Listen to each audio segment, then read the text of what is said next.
Hello everyone, a very good evening. Thursday रात CCI के साथ. This has always been the motto for, I don't know, God knows, it's almost been 4 to 5 continuous years that CCI keeps churning out these lovely webinars.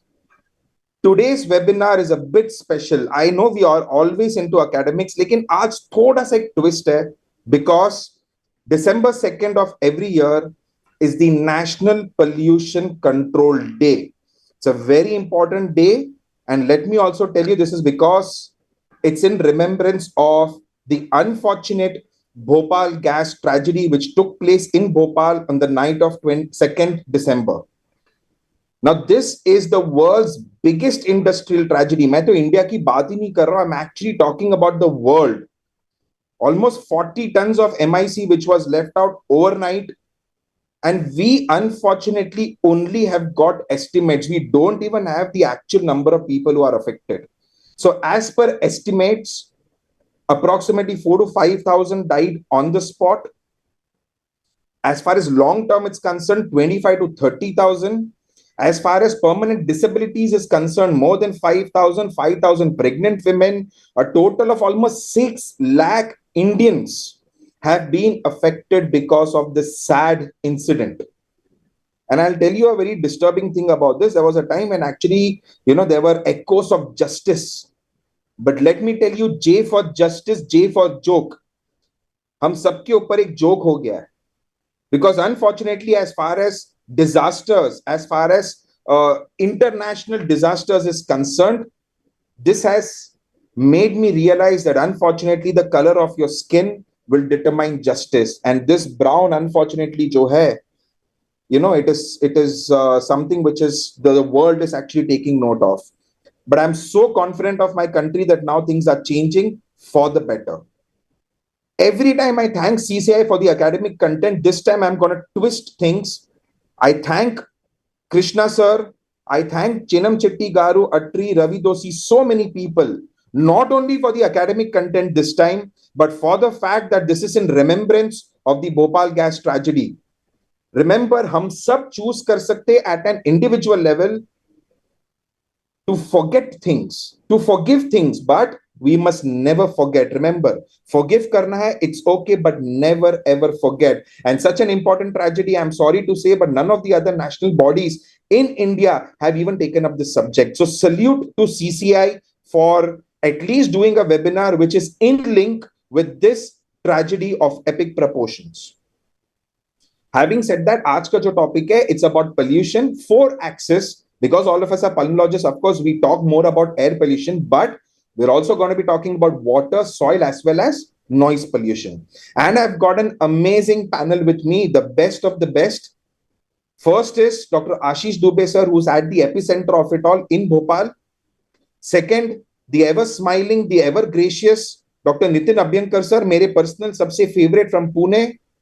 मैं sir को remind कर दूं, sir, you've not yet got a poem or a ghazal on pollution, huh? So we are waiting for this. I hope आज के बाद we I already have. Good. So we are waiting for that. Perfect.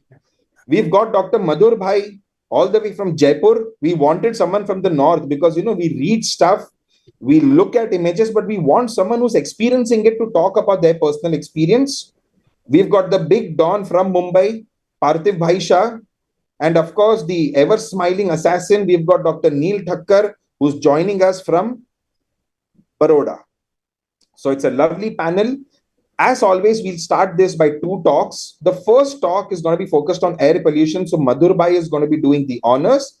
And this will be followed by Dr. Parthiv Shah, who will be talking about the other pollution, which unfortunately we sweep under the carpet. Madhur bhai, the mic is all yours.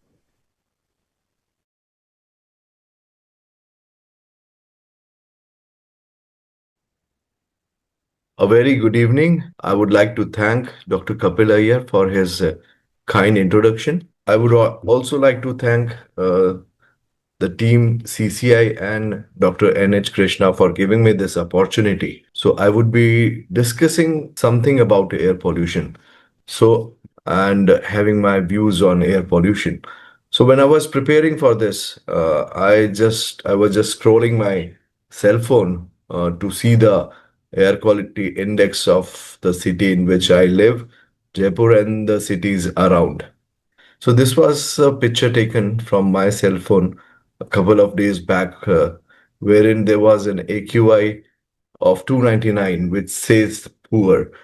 And I was, just scrolling and going a bit more into detail of how high or how bad it is, uh, the AQI index. And I found that the AQI index of Delhi and the region around was even more, 362. Well, we all are aware about the air pollution that is there, the most prevalent, and India being at the highest peak of air, having air pollution and bad air quality index. The highlights that we would be discussing in this presentation would be air pollution in India, which is the highest in the world. We have 1.4 billion and more people exposed to ambient particulate matter of 2.5. It's a threat to country's health and economy, and the most common source which causes this air pollution, and what solution we can have. Well, these are a few pictures that I was scrolling through the internet, wherein I find you can see the smog, it's the vehicular traffic, it's the industries, and it's we who create all these pollution. Again, I was going through a few major newspapers wherein the leading headlines were also worrisome. Delhi, Chennai, and a recent article by Dr. N.H. Krishna in Jayanthavani about air pollution and its impact. So, well, what does air quality index stands for? This is taken from Central Pollution Control Board, wherein the air quality index ranges from 0 to 500, 400 to 500 being very severe. And if you can see, starting from 100, you have breathing discomfort for the people who are already suffering from lung and heart diseases. 200 to 300 is considered poor. Breathing discomfort to most people on prolonged exposure, and very poor with respiratory illness on prolonged exposure, and a severe that affects healthy people as well and seriously impacts those with existing diseases. And these are marked as red. The color coding is also there. Well, the air pollution, we all know, has harmful toxins in the air that can pollute the air one can breathe. It is both indoors and outdoors. Indoors, we are very well aware about the chula smoke. Outdoors, now we are seeing there is a climate change projected to harm human health by increasing ground level ozone and or particulate matter, and breathing polluted air impacts our health. Pollution Standard Index 0 to 500, or the AQI, we have five major pollutants: the particulate matter, sulfur dioxide, nitrogen dioxide, carbon monoxide, and ozone.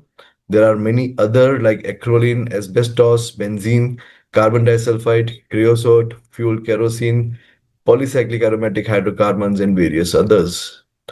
The pollutants like dust, soot, fog, steam, ash, smoke, etc., are introduced mainly due to human activities, and the air pollutants are mostly carcinogens and pose other significant health impacts that we would be seeing in the next few slides.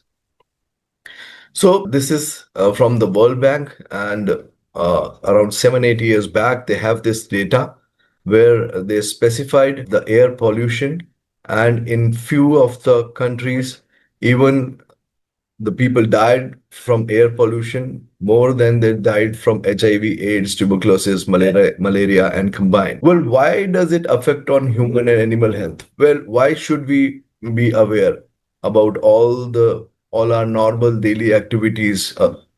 In a daytime, a person inhales around 13,000 to 16,000 liters of air daily, which is cumulates to 400 to 500 million liters in his lifetime, and it affects vary depending on period of exposure, intensity, and general health of the population. So this is a slide that shows the health effects of air pollution. The people who are more affected people with chronic lung and heart diseases, diabetes, the senior citizens, children, pregnant women, and people who are exercising outdoors. We have short-term and the long-term effects, starting from headache, nose, throat irritation, coughing, painful breathing, breathlessness, pneumonia, bronchitis, skin irritation. Various organs that are affected are nervous system, cardiovascular diseases, respiratory system. It impacts on liver, spleen, blood, and impacts the reproductive system as well. How to protect? Well, these are all the short-term protective equipments that can be used. Well, you have to be aware about the air quality index in the region where you are living in. You need to use a mask, but practically it's not possible to use it for an entire day. You need to keep your windows and doors closed and avoid the congested areas. These are a few short-term measures that can be taken immediately. Again, this slides from Grid Adrenal. This was a Norwegian non-profit organization where it shows almost all of our organs, specifically the heart, the brain, our lungs, and the pregnant female, even the unborn children are affected. So, air pollution is a problem. Yes, it is. What is the solution? Well, the solution lies with the involvement of government, non-profit organization, healthcare professionals, especially the chest physicians and specialists, and at individual level. So all three of them play a very important role.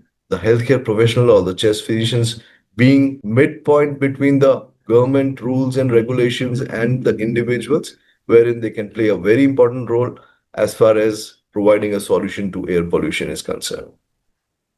So what Government of India has proposed? So this is from a National Clean Air Program that is ongoing. You need to have knowledge and database augmentation. That is, you need to have an awareness. What are the problems? How is the air quality index? What all regions can be involved? Whether it is the vehicular traffic that is giving, whether it is the industries that are causing the problem. Then you have institutional strengthening of each and everything. And then you have mitigation actions that starts from long-term actions and even the short-term actions as well. So just to conclude in the end, the air pollution is one of the important issues that need an immediate action. It impacts the health of the citizens and it also affects the economy of our country. Indoor and outdoor both are the leading causes of deaths in India. The government of India and the state governments are actively involved, and we, chest physicians, and our colleagues, healthcare professionals, they play a very important role uh, in governing these regulations and as far as the individuals are concerned. With this, I hand over the dais to Dr. Neel for the further talks. Thank you.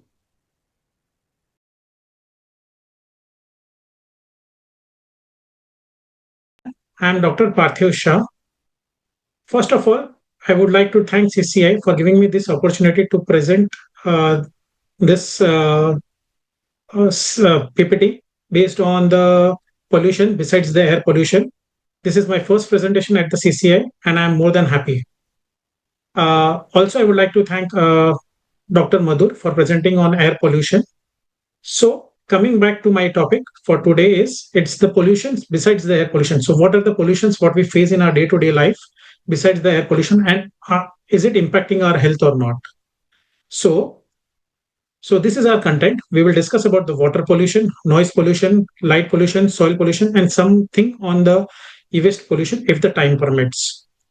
So we have so much of the data based on all the pollutions. For some, the data is robust. For some, the data is speculative. It is more of an anecdotal reports and the studies. But for some pollutions like the plastic and the airborne, the data is quite robust. So let's start. Water pollution. So this is our first topic. Now, what are the sources of the water contamination, what we see in our day-to-day life?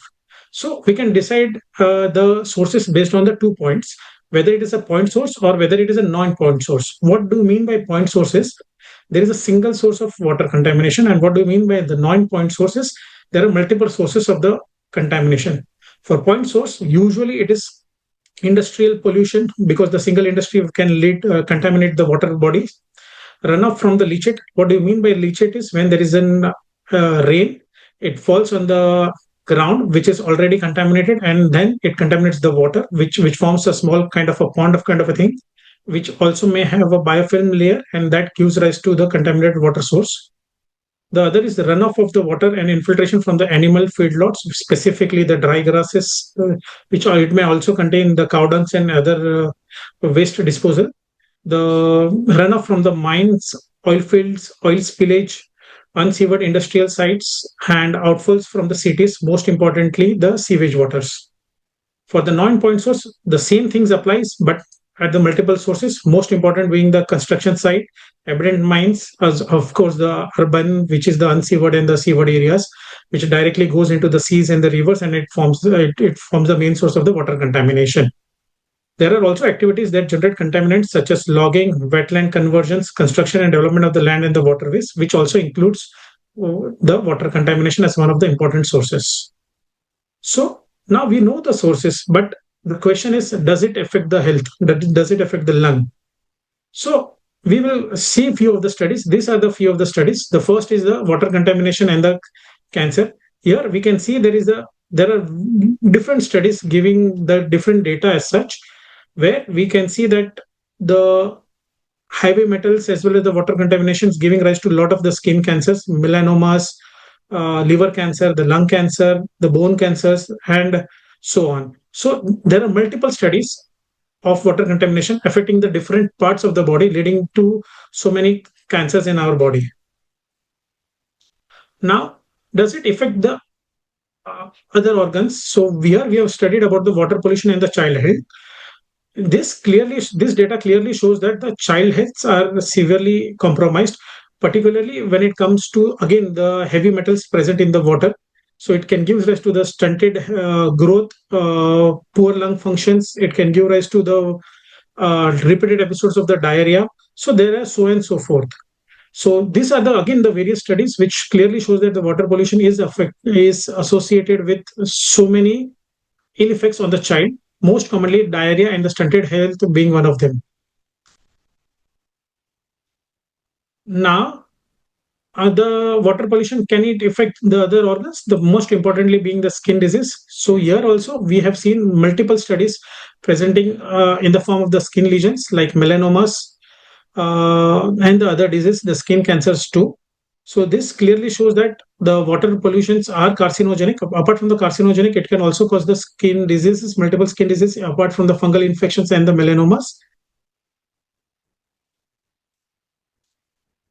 Again, one of the most important what we have been studying throughout our medical school days is water contamination leading to the gastrointestinal issues, and we know that it causes the diarrhea, typhoid, and so many other diseases.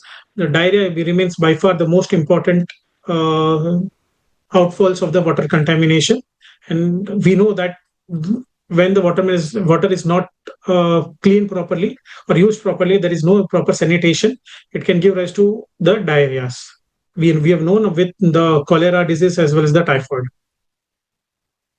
Now, the most important when it comes to water pollution is, does it affect the lung? Is there any studies? Of course, we know that there is a disease known as the Legionnaires disease caused by the Legionella organism, and it is usually harbored in the water systems which contains water for a long period of time, and that has not been cleaned properly. When this water sources gives an aerosolized particles, particularly in the form of air conditioning systems, hot tubs, and humidifiers, it spreads the diseases, it spreads the organisms, and leading to the Legionella disease. The other water pollution and can cause is the hypersensitive pneumonitis, which is also common, and probably that also needs to be looked at. But however, there is no meta-analysis or any good data on that.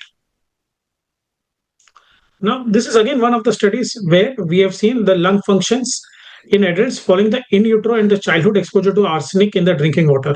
So this clearly shows that the lung function is affected whenever you have a heavy exposure to arsenic in the drinking water during your childhood days. And what does this study shows? This study shows that the FeV1 is dropped down by 11.5%, when with a p-value of 0.04, which is statistically significant. The FEC is dropped down by 12.2%, which is also statistically significant. So this clearly states that the early life exposure of arsenic in drinking water may have an irreversible respiratory effects of a magnitude similar to smoking throughout the adult. However, this is also a very small study and further needs to be looked at it. This study is probably old and presented in 2010. Now, this is again one of the studies presented in American Journal of Respiratory and Critical Care Medicines, which says that whenever the lakes are dried up because of over usage of the water or during the summers, it releases a lot of particles and airborne and dust into the environment, which are there in the form of the sediments. This can give rise to increased airborne particulate load, and this airborne particulate load can give rise to an impaired lung function, particularly in cases of the children, giving rise to an asthma-like features. So now we have seen the causes of the water pollution. We have seen what it can cause in the form of the skin disease, the malignancies, the gastrointestinal issues, the lung disease. Now, are there any mitigation strategies or what we can do as an individual, as a society, or in the form of the government to improve the water pollution? So the most important thing is to increase the amount and the quality of the good water. So we are using the groundwaters quite a lot, and the levels are depleting quite in a staggering manner. So what we should do is we should focus on increasing the level of the groundwaters. They should also focus on reducing the contamination, improve the wastewater outflow, and improve the waste management, so that the waste are not drained into the water's bodies, and thereby decreasing the water pollution. We should also focus on reducing the groundwater contamination, improving the septic tanks and the sewage systems, and they all should undergo routine maintenance so that the water contamination is not there. Most importantly, what we see is reusing the residential wastewater. This can be promoted to a large extent so that the residential wastewater is cleaned up properly and so that it can be reused, thereby reducing the water wastage also and thereby reducing the water pollution also. To prevent the production of the leachate, that is also, we know that is caused by the dust, that is caused by the land pollution, and when the rainwater falls on that land, it gives rise to a leachate. So make sure that there is the solid waste which are there are properly disposed properly. They can be reused, recycled, and there should be a proper municipal solid waste disposal yards so that the leachate is prevented. The most important thing, however, should be the rigid management of the environmental effect regulations and improvised government regulations so that this doesn't take place in the future. Now the second is noise pollution. So what do you mean by noises? Anything unwanted sound which is not required above a certain decibel, which is called as a noise. Noise pollution is a growing problem that remains unaddressed, and hence what this article shows us, it's a modern plague.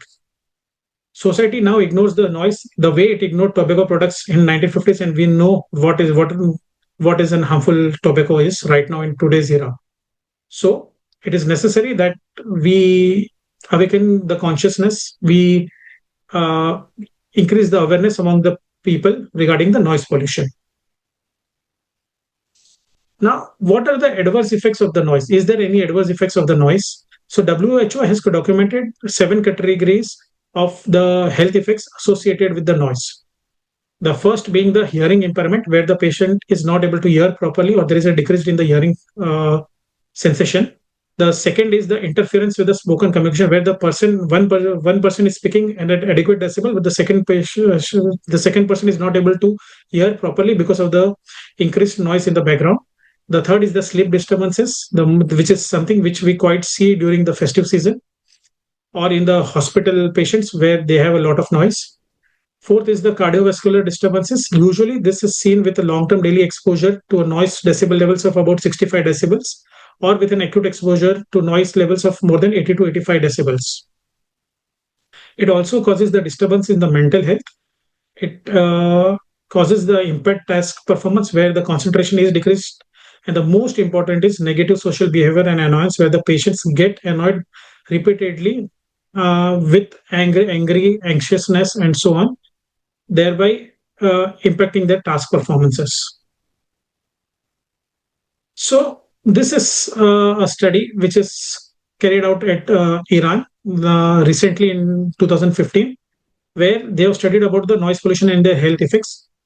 So this clearly shows that of all the effects of the noise pollution near the roadways in the Awas city in Iran during 2012, and they found out that myocardial infarction was found out in almost 4% of the cases because of the noise pollution. The depression was seen in roughly around 5% of the patients. The sleep quality was impaired in roughly around 17% of the patients. There was decreased in hearing in almost 15% of the patients. The mental health was impaired in almost 10%, and the hypertension was seen around 7%.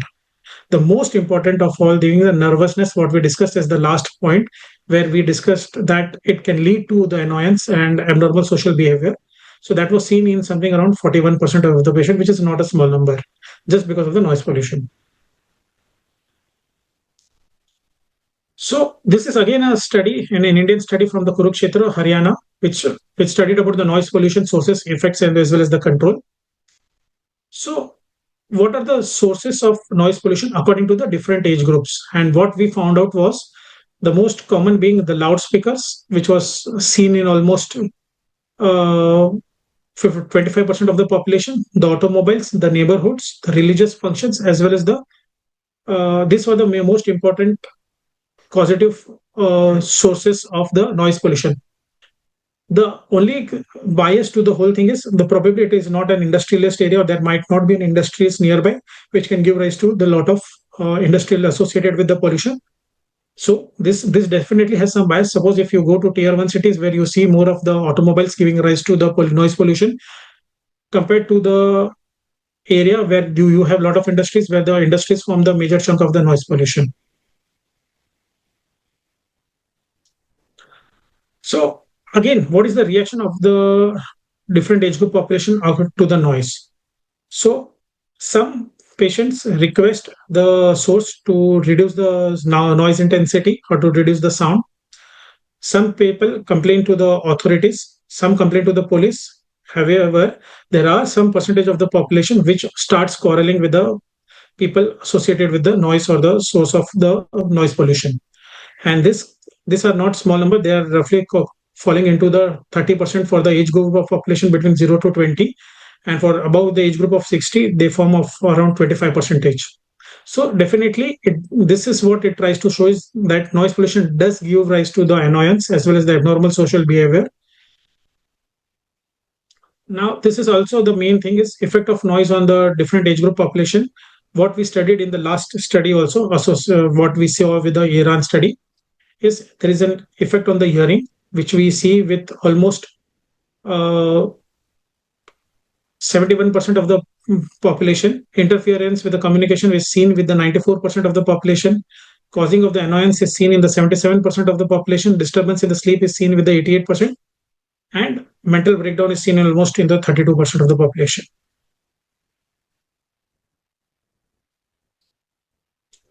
So what are the prevention methods what we use for the noise pollution?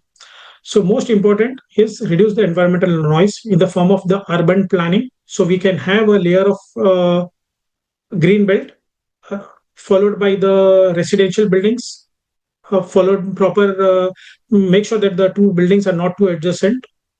You can have a good traffic control, avoid less usage of the automobiles, noise regulation.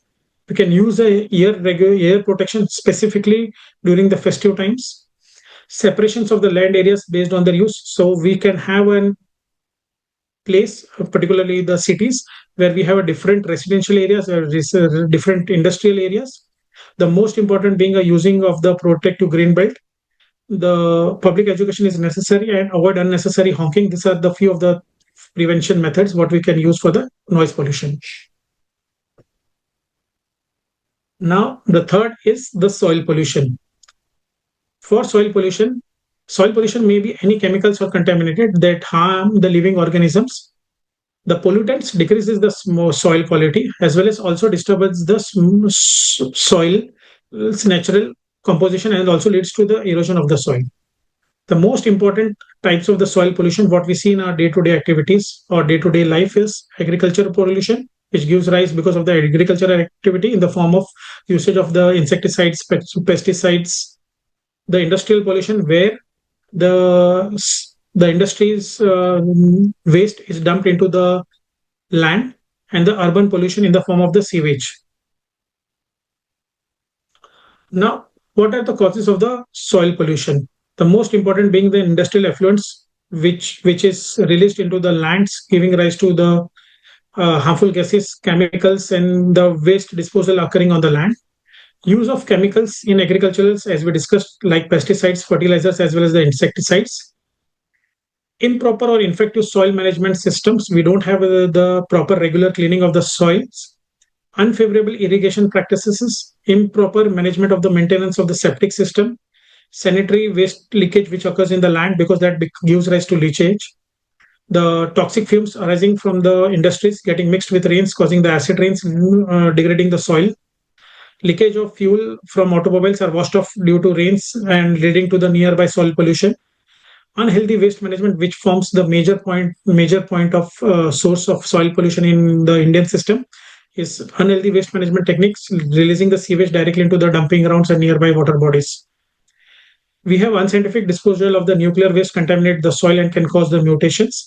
This is something which we don't see in a lot of areas, but something which is more toxic and more hazardous, what we saw with the Bhopal gas tragedy or what we saw with the Chernobyl. So soil pollution can give rise to antimicrobials as well as antimicrobial resistance.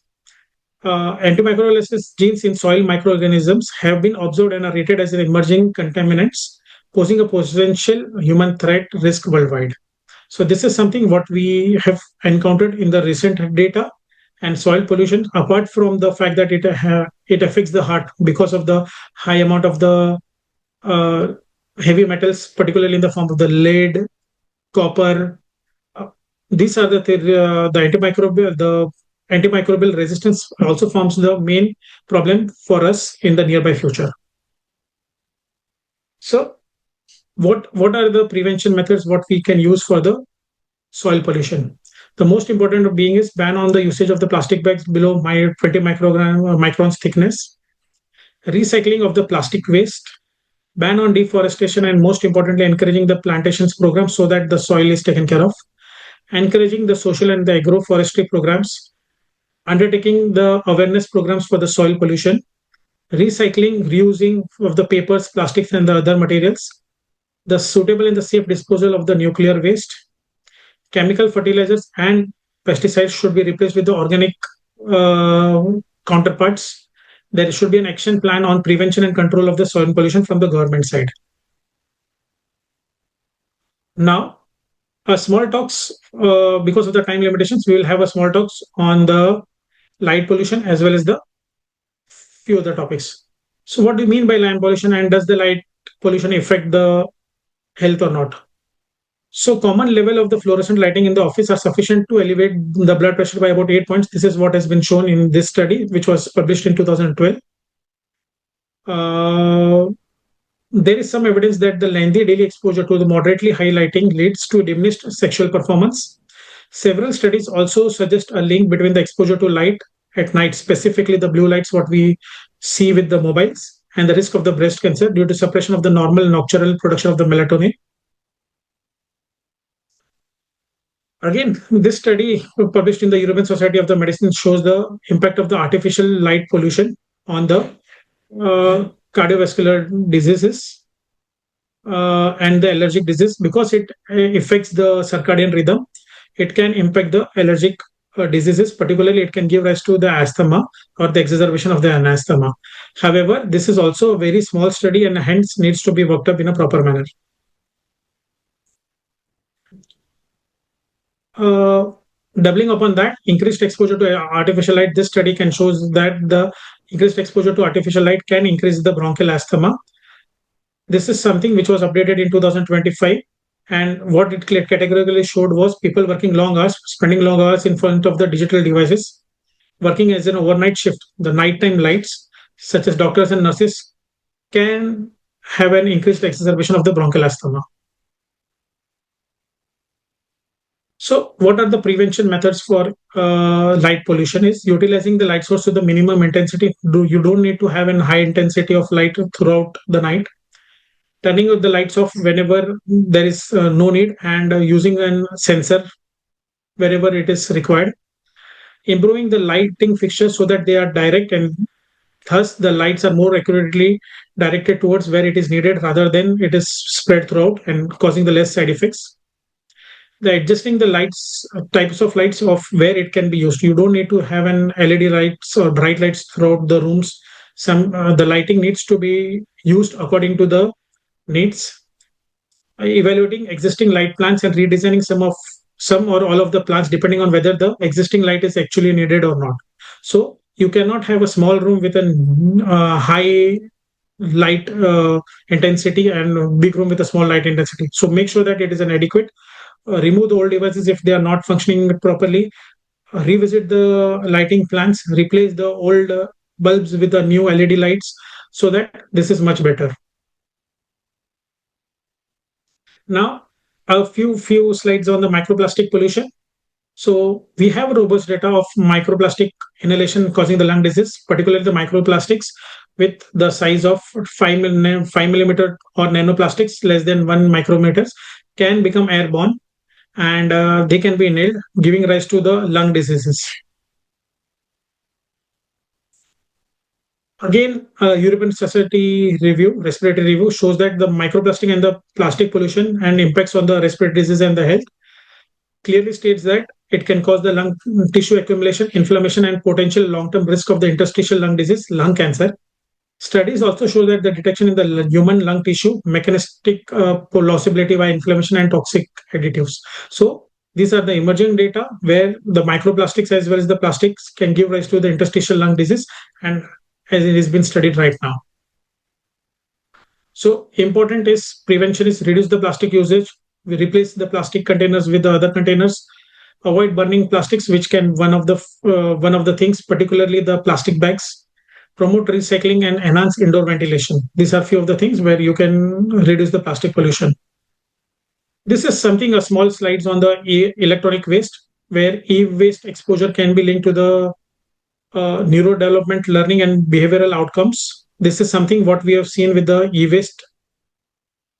It increased the rates of the stillbirths as well as the premature births, and it has also shown to reduce the lung as well as the respiratory function and increase the asthma incidence, particularly because of the heavy metals associated and the rare earth metals associated with the e-waste, which can be thrown into the environment, and when inhaled, this can give rise to the asthmatic-like condition. So what can be done for the e-waste pollution is proper disposal of the burning of the electronic waste so that the toxics are not released. The heavy metals, particularly the lead and mercury, are not released. Brominated flame retardants, persistent organic pollutants into the soil, water, and air. Inhalation of the contaminated dust containing the heavy metals, particularly the persistent organic pollutants, may contribute to the lung tissue damage, as we saw, and leading to inflammation, interstitial lung disease, as well as the malignancy. Processing or burning of the e-waste, particularly when we have chargers or any of the e-waste remote controls and so many other things, the battery cells often releases the fine particulate matter and toxic fumes, which can increase the air pollution and can in turn damage the respiratory system. So, what are the prevention methods for the e-waste? The e-waste has to be first regularly regulated properly. There has to be a mechanism for the safe e-waste disposal. Ban the informal burning of the e-waste. There has to be a public awareness of not disposing the e-waste haphazardly. There has to be a proper policies for the recycling of the e-waste and the protective measures for the people who are working in the e-waste industry. So these are the things. Thank you.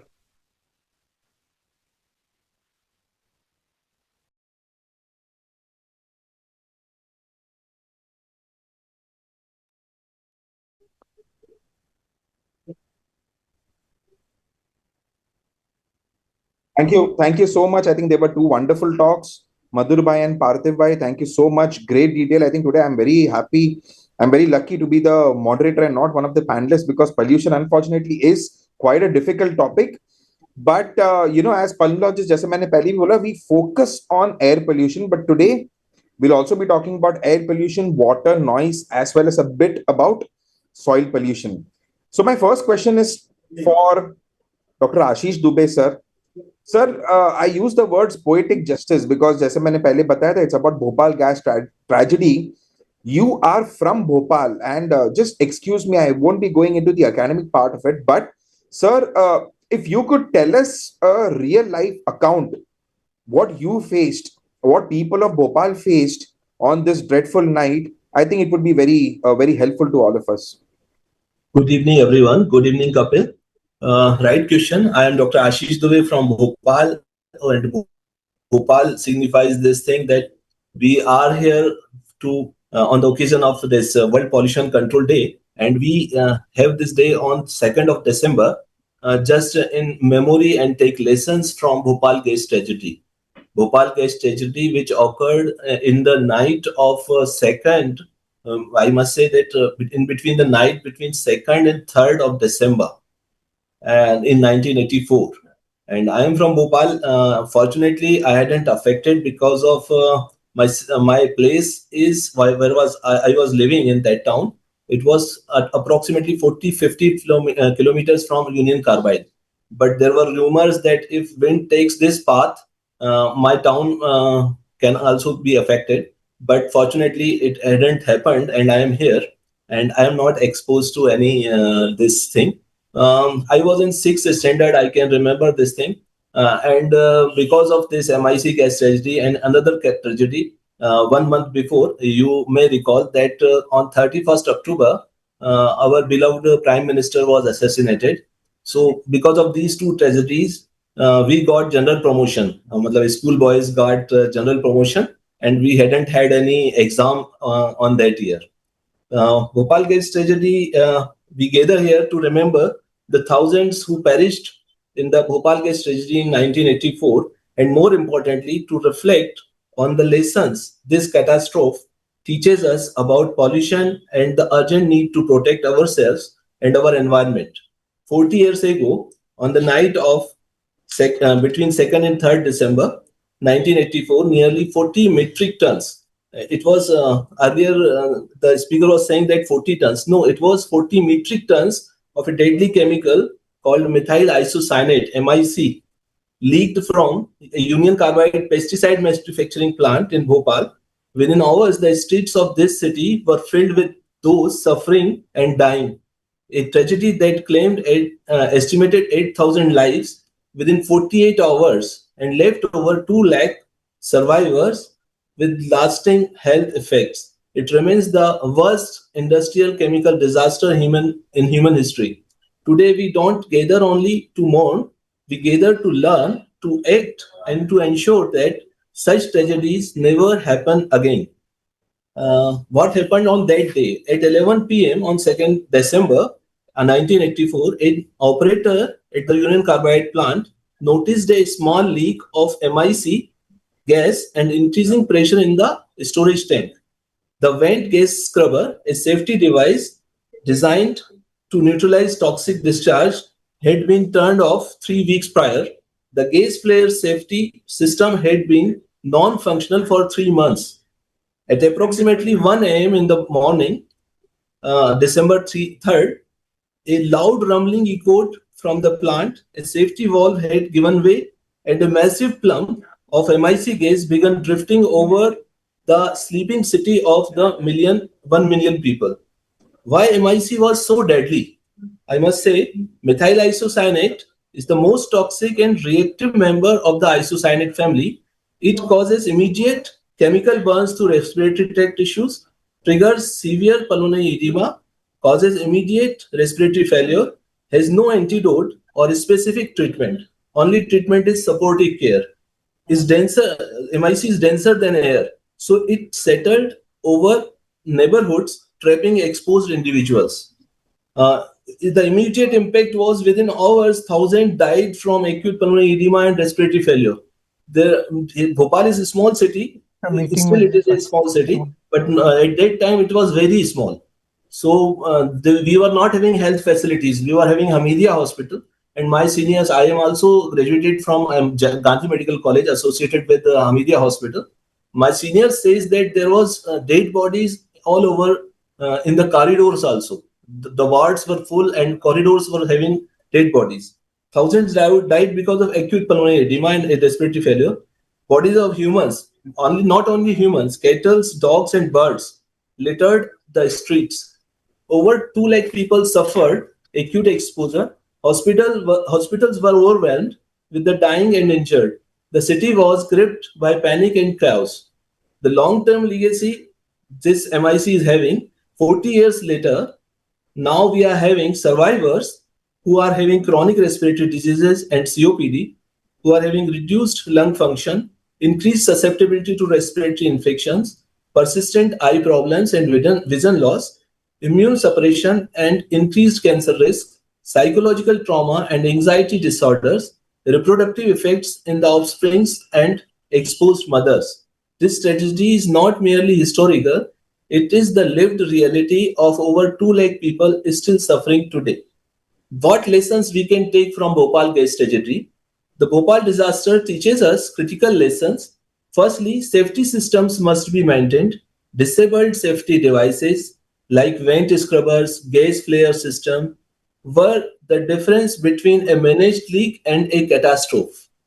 Industrial oversight is essential. Inadequate regulation and inspection allowed multiple systems to fail simultaneously.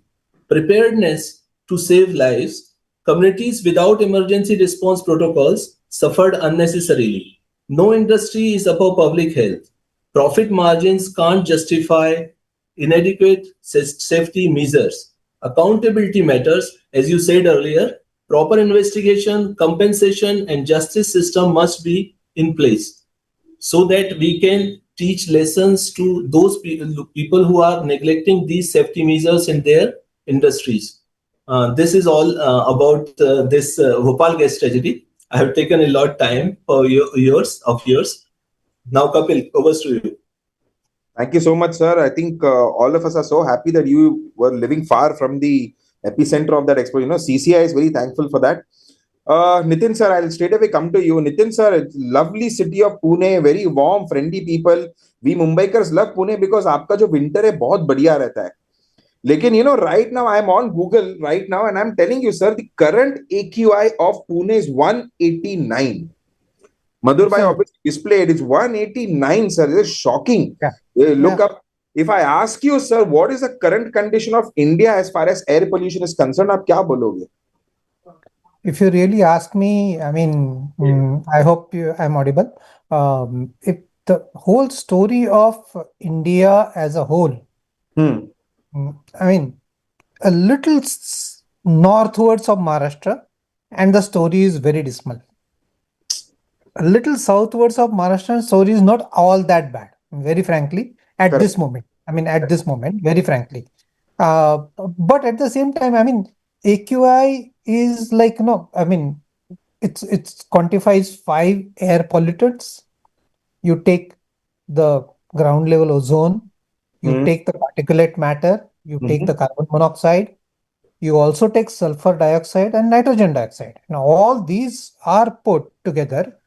PM 2.5 and PM 10, I think somebody else will answer that eventually, are the major factors contributing to the AQI.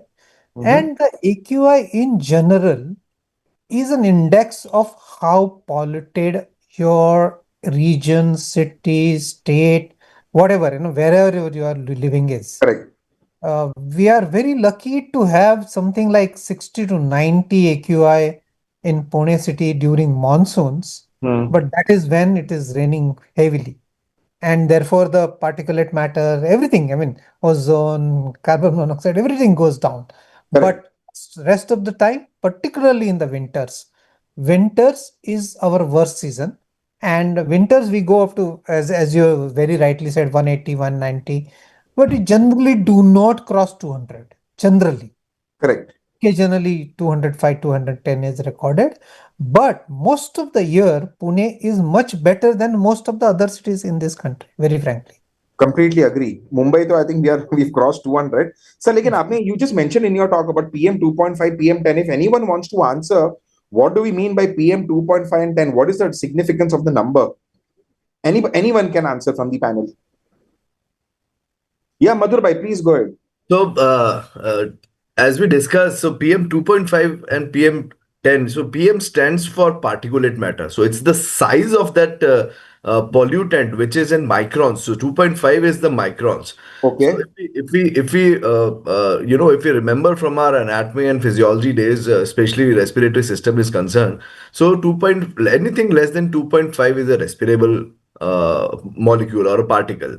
So, these are the most harmful, which would you would inhale with from your nose, and they would cross your conducting system to the transition system, and eventually they will go inside the lungs.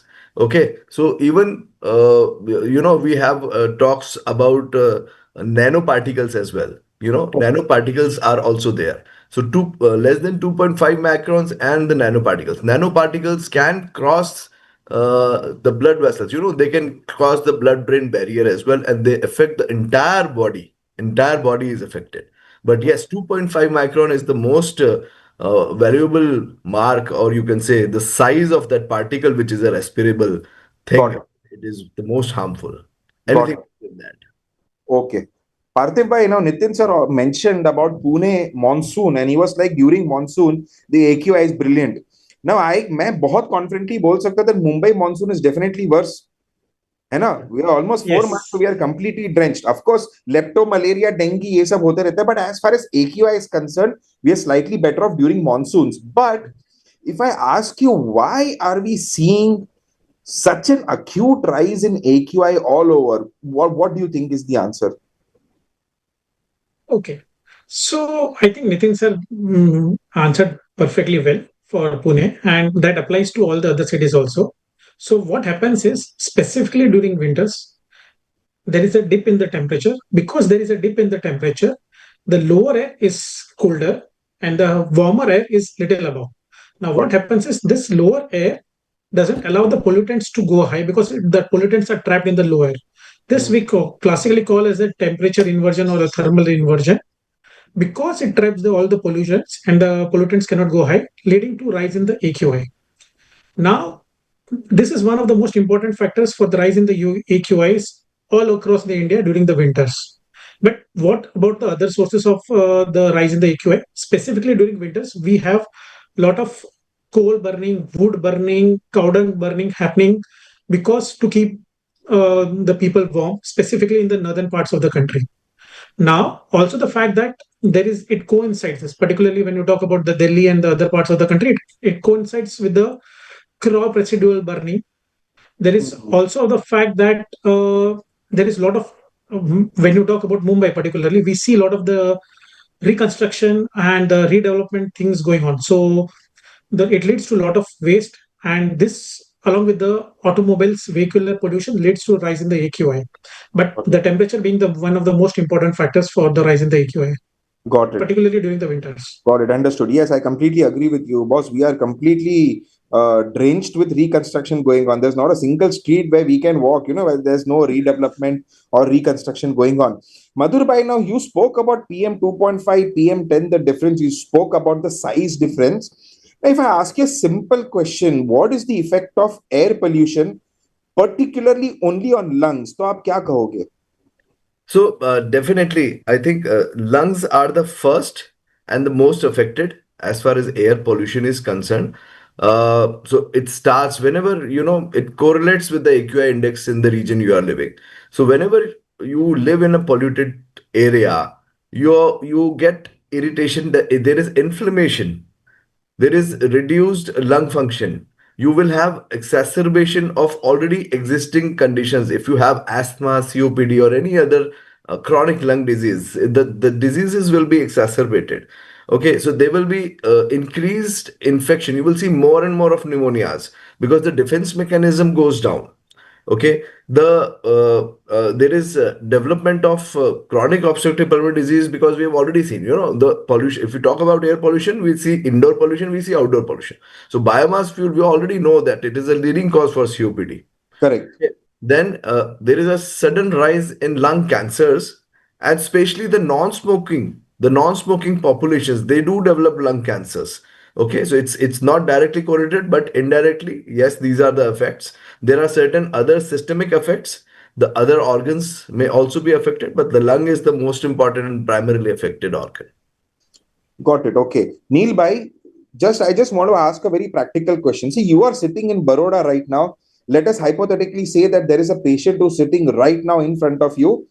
Hypothetically, let's say this is an asthmatic who's come with, let's say, worsening of his symptoms. And obviously now we've got smog, we've got raising AQI. Now you tell me your practical approach, to work up of this patient. So thank you so much, Dr. Kapil. A very good topic for discussion today. And so if I talk about Vadodara right now, we are already seeing so many cases increase right now because of, number one, the season change as well as the rise in the air pollution. We've already discussed all the effects it will have on the lung. When a patient presents, they normally present with breathlessness, cough, increased wheezing. Especially if there's an asthma patient, he will report a rise in his symptoms, especially during this season and with the outdoor exposure. If they've gone for they're going for regular morning walks. So in such cases, we tell the patients, number one is the pharmacologic management as well as the non-pharmacologics. We have to flag the high-risk patients, that it's a diabetic, the blood pressure patient, patient with the elderly age, patient with hypoxia, significant tachypnea, they need earlier attention. Also, we need to tell them that if you are going for a workout, you can avoid going out early in the morning when the AQI is pretty bad. Now there are digital devices where applications or even online you can monitor your AQI in your city. So when the AQI in the morning is pretty high, you make sure that you take your workout at a bit of a later hour. Maybe in such times, especially in winters, you do an indoor workout. You also work on the inhalational therapy. If a patient is on some maintenance therapy, especially you mentioned an asthma patient, if he's on ICS and LABA therapy or on a dual therapy, then if their symptoms rise during time of high pollution or winter, even JINA recommends that you can step up the therapy during this particular period of time. If a patient has a eosinophilic or any overlap, we add an antihistaminic. We can monitor the lung function test, even FeNO if the patient has overlapping, if significant eosinophilic lung disease is there. If a patient with COPD, again, you can go, if the eosinophil count is more than 300, you can go for even triple therapy in such cases. In non-pharmacological measures, we use masks when the patient is going out. We make sure that the windows, they keep closed during early morning and night. There are a lot of questions which patients make regarding filters or air purifiers in their house. So we make sure that specifically there is now data with usage of HEPA filters. If you have your commercial working building or even at your house, you can use an H13 or an H14 HEPA filter or a carbon filter. Both or combination can be used. You avoid routine advice we give to our patients that indoor agarbatti, dhoop, any mosquito coils, any source of indoor air pollution, it becomes all the more important with respect to when there is so much outdoor air pollution. And you have adequate hydration, any other supportive measures need to be there, and an emergency action plan needs to be documented.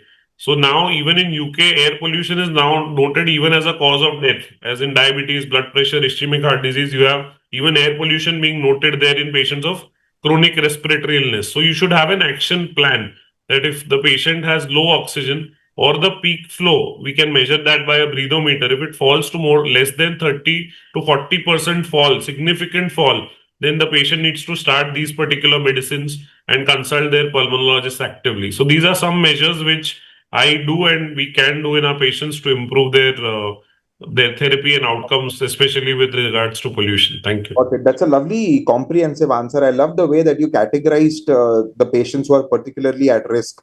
I think that is also very important, which has come out in your answer. But see, now I just want to ask this question generally to everyone. Now, I was very surprised when you mentioned that UK has categorized air pollution as a cause of death, right? That's what you mentioned. Now, I just want to ask all of y'all, or anyone can volunteer to answer. You feel there is any particular test specifically for air pollution to be done in all our patients? Do you feel that CT thorax or an X-ray has got some characteristic finding? Suppose you look at the CT and you're like, okay, boss, this is particular to air pollution. And third, do you guys feel that there are any particular biomarkers for air pollution? So sir, I feel, Nitin sir, please. yes. Yeah, I think somebody will answer about the biomarkers and other things. But Okay. the most important thing, related to air pollution is that there is ambient air pollution. I mean, come on. I mean, which city are you living in? That is the answer. I mean, if I'm residing in Delhi and I try to walk 1 kilometer, I walk 10 kilometers a day. That's been my standard of care. And I can't walk more than 1 or 2 kilometers when the AQI is 400. And it is obvious. It's so obvious that a Delhiite cannot do what somebody, even a Mumbaikar like you or a Punekar like me can do. No, sir, I don't walk only. Many of us. So I mean, the AQI need not be quantified in that kind of a sense of an accuracy, but it can be felt. I mean, the kind of air pollution that you have around is easily, perceivable by a human lung. I don't think that's a problem at all. That's not the issue at all.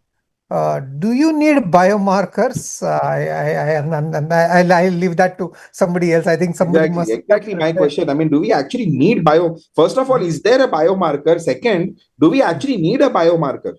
Very frankly. So I feel for national policy, especially in India now, it is now the government is addressing that, okay, this is a public health emergency.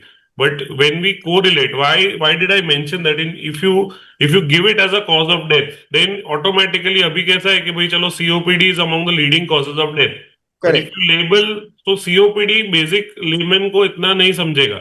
अगर तुम बोलेगा कि cause of death में air pollution इतना बड़ा cause है, then government by default has to work more aggressively in making more public health measures, as well as at an individual level people will be afraid. अभी कैसा है कि heart attack से लोग डरता है कि मर जाएगा, एयर पोल्यूशन से लोग इतना नहीं डरता है अभी भी. तो that may be for policy making it will help.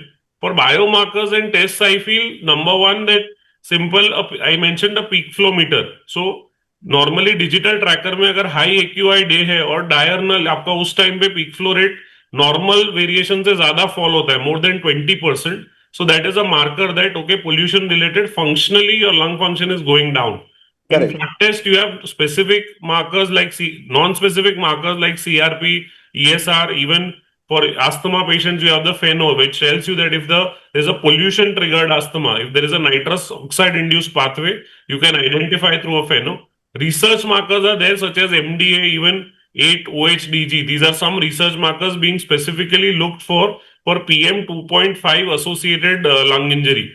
Sputum cytology, which is very less available, I know, but in certain labs they do. So specific neutrophilic or eosinophilic dominance also tells that there is a pollution related injury.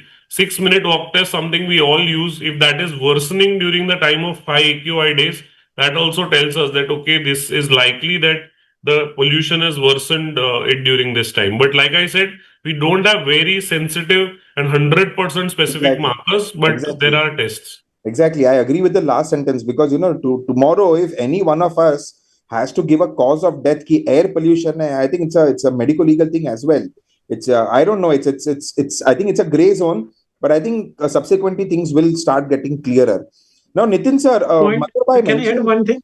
Can I add one thing? Please go ahead. Go ahead. I think just like how we have now the talk about the CT scan for the early cancer screening in the lung, we can have a routine PFT apart from the PFR for the patients whom we feel that because of their pollution they might have an obstructive airway disease. That will document the whole thing rather than the biomarker. Got it. Okay, so I think that's something which all of us only can take up, right? Because via CCI we can, I think, coordinate something like this at a national level. That's perfect. Now, Nitin sir, I just want to ask you, see, Madhur bhai mentioned about this PM 2.5, why 2.5 as a size is important. It travels completely through the lungs, enters the barrier. Now, sir, what are the extra pulmonary effects of air pollution? I think that's sort of bit bit of a question which has got multiple answers and almost no answers. Okay. But the commonest two, I mean, that come to my mind is extrapulmonary. The commonestly hit organ is eyes. Correct. And I remember, I mean, I'm going to be a little bit of a sort of history teller or a storyteller here. I used to drive a Wagoner, Okay. and all no for first 6 years of my life, I mean my medical life, I drove a Wagoner, and every day my eyes were red and runny and whatnot.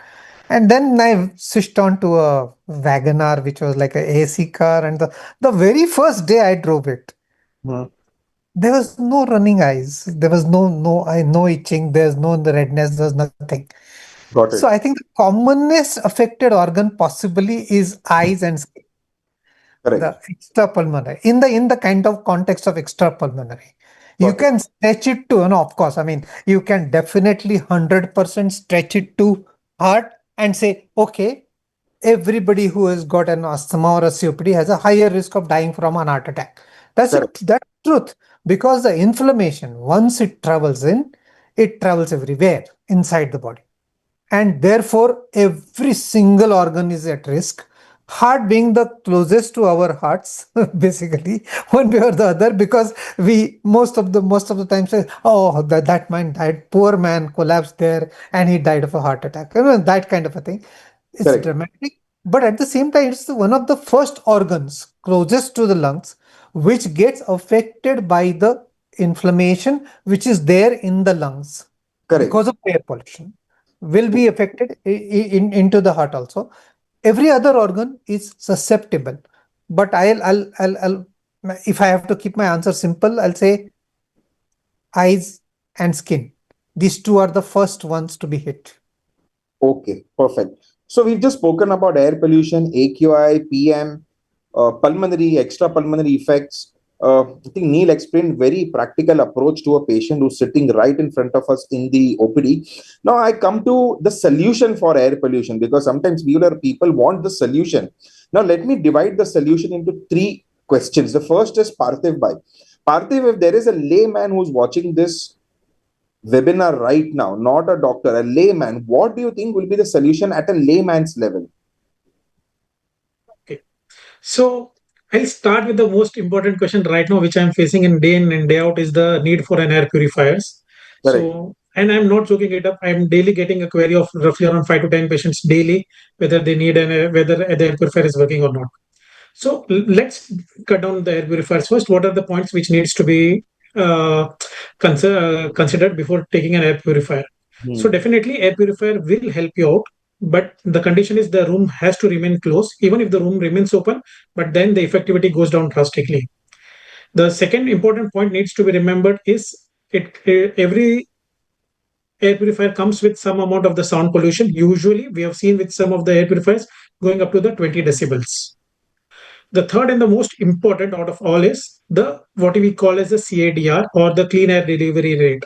Now, what do you mean by it is how frequently it cleans up the air. Now, that depends upon the area of the room, right? Usually, what we see with patients is they buy the random air purifiers and they install it, and then they say that whether it is not working or not.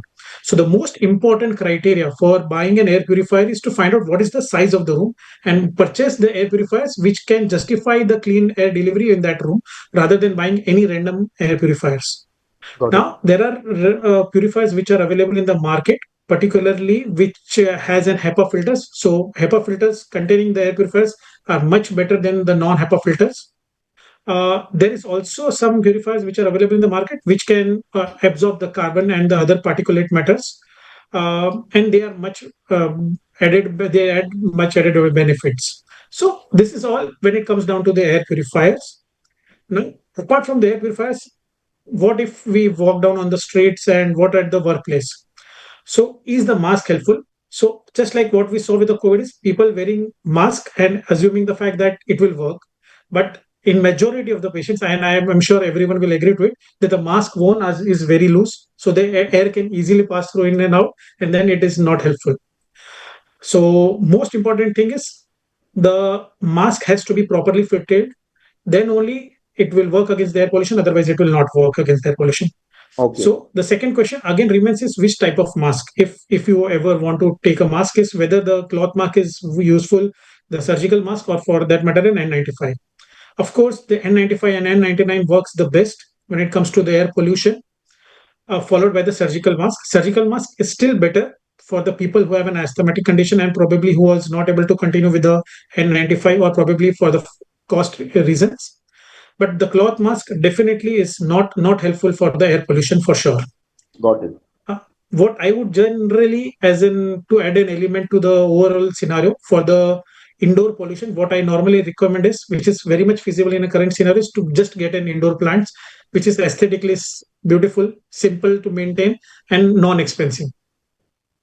Chalo, ठीक है, perfect. Nitin sir, I think you were raising your hand. You want to contribute? Yeah. I think air purifier in a city like Delhi makes sense.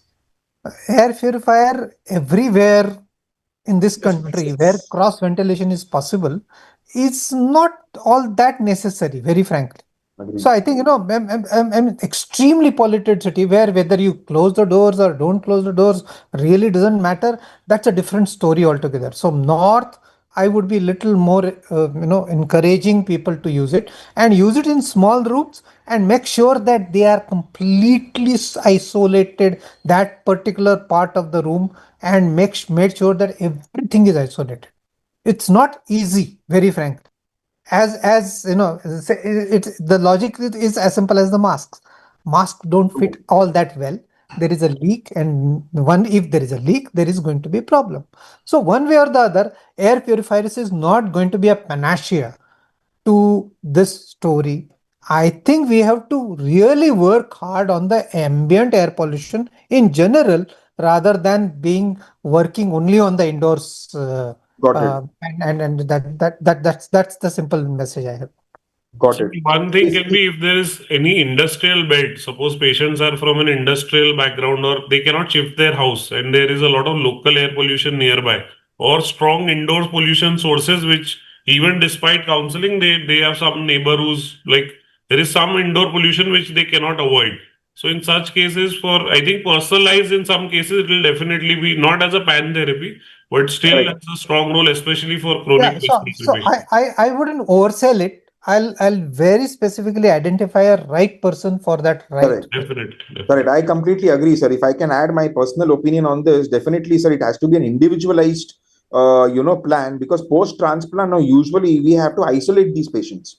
So Yes. this is the category where definitely purifier works, and it Yes. works wonders. But at a population level, I think it's like a gray zone. But yes, it has to be individualized. Madhur bhai, if suppose you are right now part of Narendra Modi government. Okay, so right now you are at a government level. Now, sir mentioned at an ambient level air pollution ko tackle karna hai. You are a part of the government. How will you tackle air pollution at an ambient level? So that's a very good question, and I think I totally agree with Dr. Nitin Abhyankar sir as well. See, we need to have a very strict rules, because air pollution is a very big problem now, and it has been there since last 1 decade or so. Uh, it doesn't matter which area it is. Not to blame any one city. It's going to be more prevalent in the cities in which it is not yet there as of now. Say I belong to Jaipur, so maybe air quality index is not as good as in the Delhi or NCR region. But yes, the government need to have very stringent action plans. Uh, I was also surprised to know that government started the Air Act. It was the prevention and control for the air pollution, and it was in 1981, which was way before the Bhopal gas tragedy. Okay, so there are many government policies and implementations that are now going on, which should have been started way earlier. You know, you at least you are able to see 10 years before how many of you have even thought of looking at the AQI levels. True, none of us. It wasn't there only. This concept only wasn't there. Why? So government is doing a good job, because they have a national air quality monitoring program now, wherein all the cities at multiple places they have installed these instruments where you can see your AQI levels. there should be awareness programs, more of awareness programs, which should be, it should be government initiated, and every individual should play part in it. See, we are celebrating this day on 2nd of December, the for the pollution, just the day which coincides with the Bhopal gas tragedy. I would say we should celebrate it every month, maybe every week. You should introspect. Every individual, it's not always to blame government, but every individual should introspect. It's not only air. I think Dr. Parthiv told wonderful things about water pollution, the noise pollution, the plastics. So, at government level, yes, they are trying everything, but at individual level also, we must participate with the government to make it more successful. Okay. Perfect. So the National Clean Air Program, which is a huge success, I think 130 or so cities were included in that, and more than 90 cities, most of them from Maharashtra only. They are able to reduce or not reduce, then they are able to maintain their AQI index.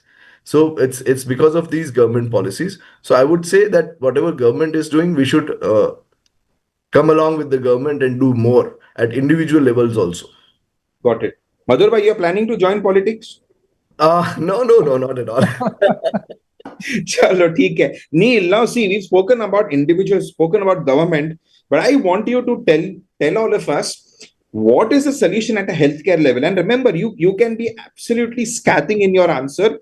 If you think we doctors are wrong, please go ahead and give us a very black and white answer. Healthcare sector kya karna chahiye as far as air pollution is concerned? So I think we've discussed some of these aspects earlier also, but number one, I'll say that as a doctor, I think most of the audience here will be pulmonologists or like doctors. So as doctors, number one, we deal with patients. So there is the part where we are treating air pollution related problems, screening, evidence-based treatment, preventive counseling, creating action plans, monitoring high-risk patients, educating the community, but also at an individual level. Do you drive a diesel vehicle? Do you feel that you are using a diesel generator in your hospital? Do you feel that is there any source of pollution in your own hospital which is controllable? Do you have a family member who has an industrial area where there is a lot of outdoor pollution being generated? So you work as a doctor. What you can do is with your patients, but at an individual level as a doctor, you can work on all these steps to help. And I think we've had an extensive discussion on purifiers, which so there's no but specifically in specific subset of patients, there are purifiers which can help you. But rather than focusing on solutions to the problem, we need to work at a primary level with. So I think you asked, there was the role of the government, the role of the private institutes. There is the role where there is with the NGOs. So with a lot of non-governmental institutes work towards programs to reduce, like somebody said, that घर पे plants ab zyada. If you look at your own city, own society, you will find that there is hardly any green area if you're living in a metro or you're living in a urbanized setting. So again, all these places, even living in more eco-friendly lifestyle yourself, you can help in curbing the problem of air pollution, as well as finding definite hospital solutions with regards to your patients. But first step is that advise some patients को करते हैं, but हमारे surrounding में do we ourselves also follow a more eco-friendly way? If we have an SUV and you have to reach 40-50 kilometers, do we ourselves club our staff with us, or are any of our colleagues with us कि चलो pollution कम होगा? So rather than preaching with our patients, it should also be done at our own level, where we follow a more eco-friendly lifestyle. Got it. So charity begins at home, right? Definitely. Since you spoke about diesel car, do you think EV is the way to go? Definitely. So fuels, wherever we are using a fuel, and there is in Delhi or in Bombay or any big metro, even in Baroda right now, if you leave your house in the evening, there is a full traffic jam, which is continuous vehicles which are generating more and more smoke and outdoor air pollution. So even if there is an AQI mapping now, so even the government and NGO initiatives now, they utilize AQI mapping, that in your particular, which are the zones in your city which have a very poor air quality index. So when we see, we find that you definitely vehicles where in Bangalore or in cities where they are using more of electronic public transport also now. So you'll find the level of AQI is much better in those areas, and especially if you use more of public transport also. Now there is, and so this cannot be done. अभी आपका attitude अलग रहेगा, आपका choice अलग रहेगा. So this has to be a public, government इसको enforce करेगा तभी वो ज्यादा पॉलिसी में आएगा. And there has to be less red tape. जो इंडस्ट्रीज में a lot of times you find that they'll get contracts, तो वो ज्यादा has to be towards eco-friendly initiatives that way. I think particularly for a longer distance journey, if there's a quality metro available, it reduces the overall air pollution considerably. So I think metros in big cities may be an answer. But should be used also, na, sir. If you see Delhi has got one of the world's best metro. Forget India. But still, if you see the AQI over there is still quite high. I mean, I don't know how much of the daily office goers are using metro. No, but then, if you create 100 choices, got it. Rule. This then can only work if a rule is implemented. That okay, you have to.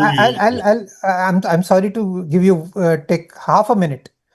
Munich, when they did Olympic, they did metro, and the Munich municipality went completely bankrupt doing 6-level metro.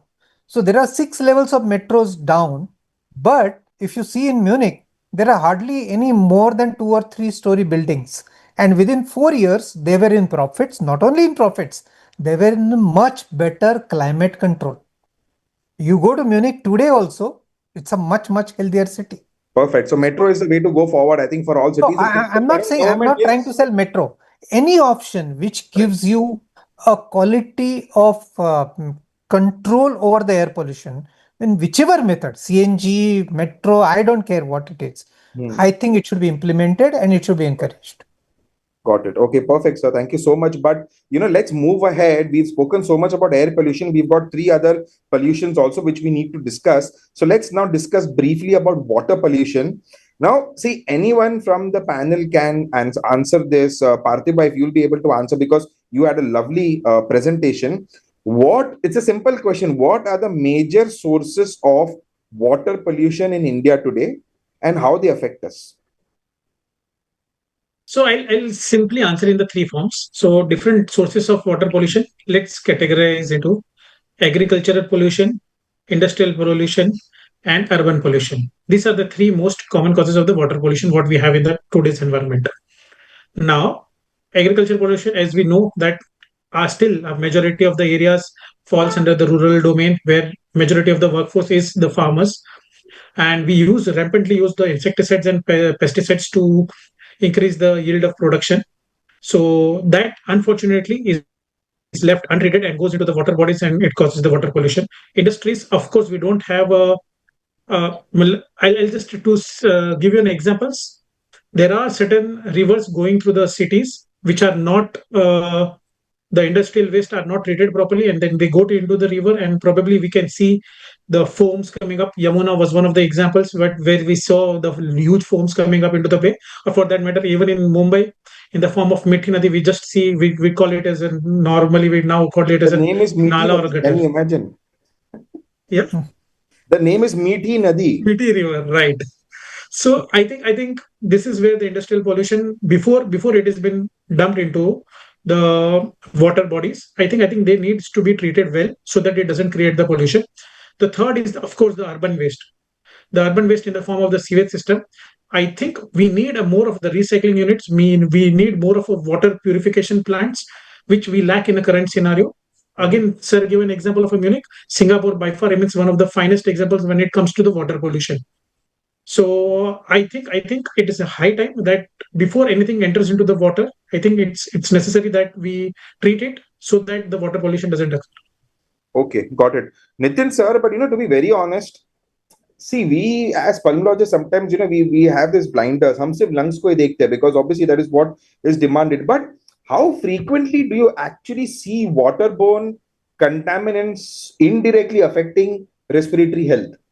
in your practice? I'll tell you one very common example. Yes. The bleach that people use in the swimming pool. Of course, I mean that's all artificial. It's not water which is like contaminated by naturally happening things. This is bleach which is put into the swimming pools, and that induces lot of asthma in children. It's been documented in UK. It's been seen in India. Under recognized, but truth. That's one example of it. Okay. I'll give you the second and the most important one, which we come across as pneumonias is Legionella. And Legionella is something which is definitely waterborne. Okay. It's essentially something which is, I mean, the entire concept of Legionnaires disease came from the people who were going to the religion together and staying in the closed spaces, and non-maintained air conditioners created that kind of a water related Legionella outbreaks. And even today, there are outbreaks and sometimes even epidemics which happen related to Legionella. Legionella does contribute to at least less than 10, maybe 5 or 6% of the community acquired pneumonias. And it's an important cause of, and last but not the least, I think probably last really, the hot tub lung.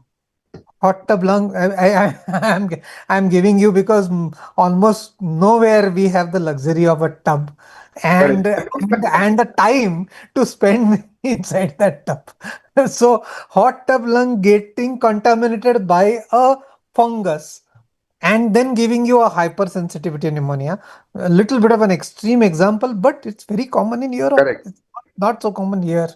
But then, well, I mean, we hardly stay in the hot shower for 3 minutes and are there. We were out of work. Unless Parthiv and me decide to go together and jump in Meeti Nadi, hot tub ऐसा कुछ है ही नहीं.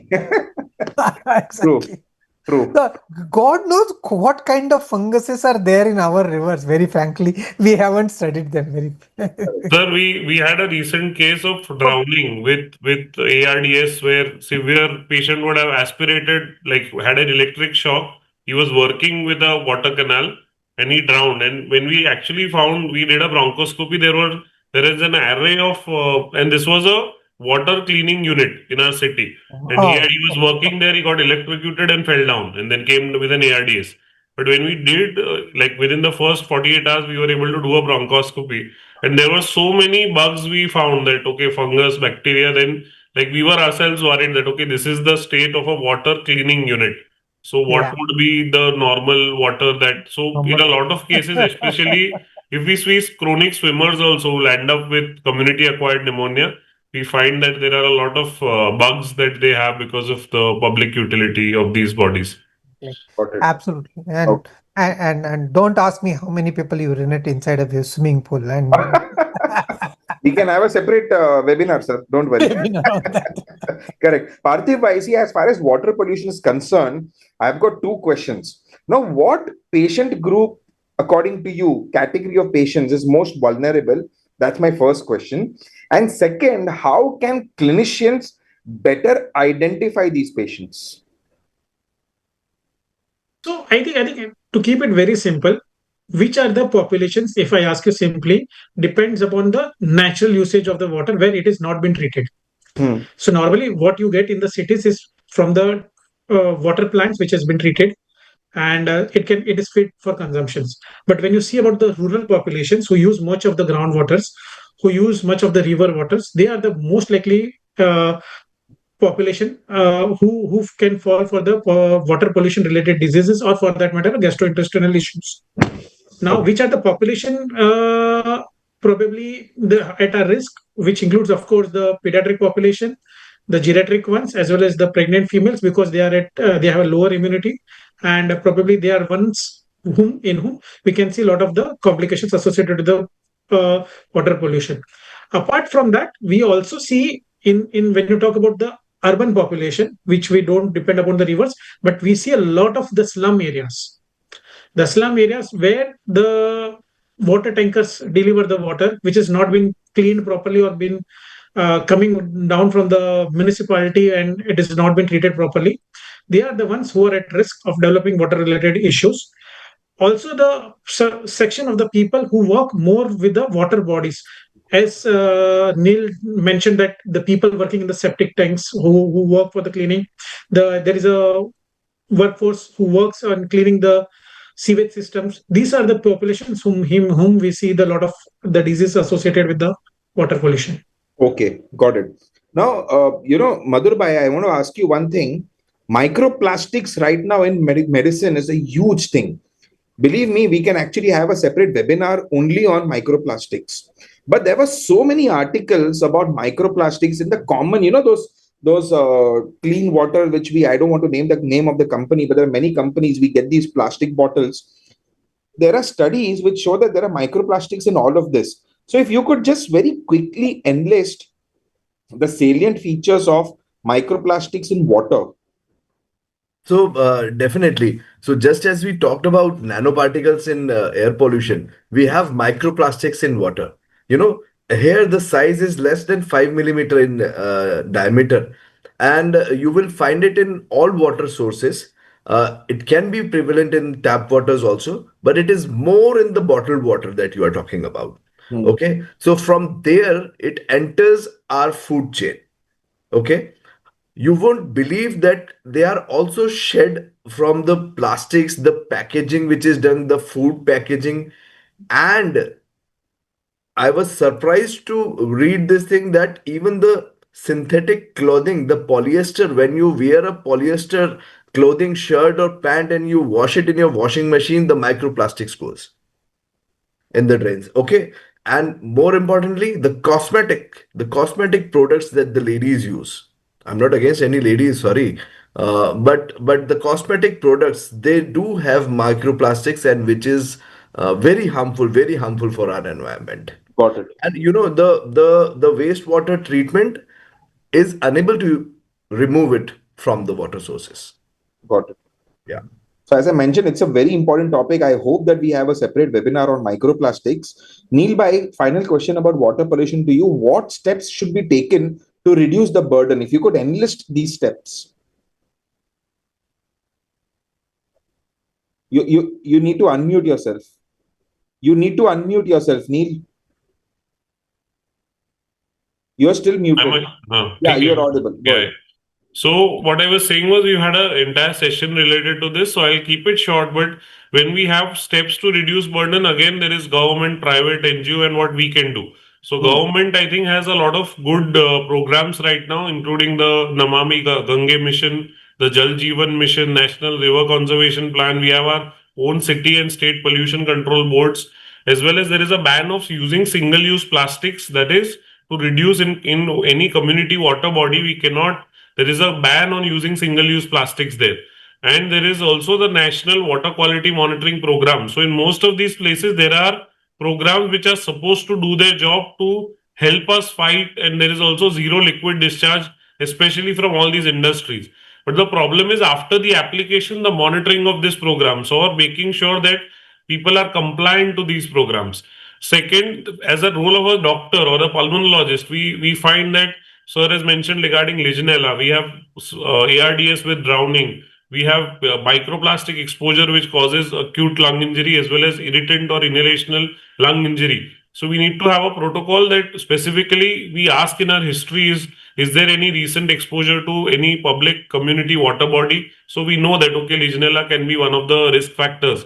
We also need to educate. So if you're part of any body, Rotary, Lions Club, or if you see even Young Indians, so we have initiatives. So I am part of II Baroda. We have 56 chapters pan India Young Indians. We have an entire national program which is the WASH program. That is, we in schools at a public health level, we teach young students as to the importance of proper utility of water, avoiding wastage, as well as proper sanitation and hand washing. So such sessions are encouraged in most of the community and schools pan India, where students as well as the teachers are taught that the importance of using proper pure water as well as the steps of hand washing to improve the sanitary hygiene as well as the community health for specifically related to water. Inside a hospital, we need to make sure that at our own house we face a lot of times there are municipal communication problem, community problems with water. That proper quality of water should be there. It should be make sure a lot of patients are on nebulizers. So when we look at problems at home, we should see that it should not be कि patient का pathology तो है पर वो पानी है वही impure है और उससे ही बार बार इन्फेक्शन हो रहा है. So sterile water, patient should not be using tap water for nebulization. Sterile water should be used. Again, hospital-based measures, we also monitor any outbreaks. So if a patient is coming from a particular society और वहां पे कई सारे लोग को GI upset के बाद respiratory symptoms आए थे, then we look that is there any outbreak, and nowadays there is so much, even typhoid we find that there is ceftriaxone resistance. So we will able to know if we know that there is a cluster of ceftriaxone resistant typhoid in that particular area, or we have a patient in the same family who is facing such problems. So this will avoid unnecessary antibiotics and we'll be able to specifically give proper guidance in this particular way. Now, even with utility, there are smart water quality sensors available which can be used. There can be solar powered community units. There can be even now antimicrobials we are using in medicines, but even coatings in water tanks and pipelines to prevent infection or biofilm formation. These are all newer innovations which are being implemented for curbing water pollution, and these may help patients there. Thank you. Lovely, lovely. I think one take home for me is you spoke about typhoid in India. We see a lot of ceftriaxone resistance. I think antimicrobial resistance also is a very important topic, and it also needs a separate webinar. There are a lot of points to cover in that. But thank you for your comprehensive answer. We'll move on to the last section of today's webinar. The next question is open to anyone, whoever wants to answer. What do you mean by soil pollution and what are the sources?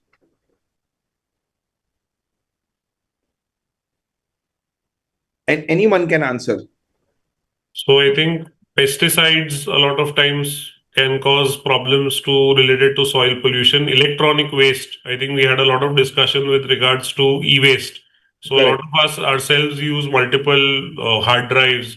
We ourselves, in patients with inhalers, if we find that all those inhaler canisters are disposed and eventually they are going to add to soil pollution. And so does other industrial waste, landfills. All these can cause toxic, even the waste that we generate from our houses sometimes if they are not disposed properly and just left to the ground. So we go to a trek in our city, we have a hill station nearby.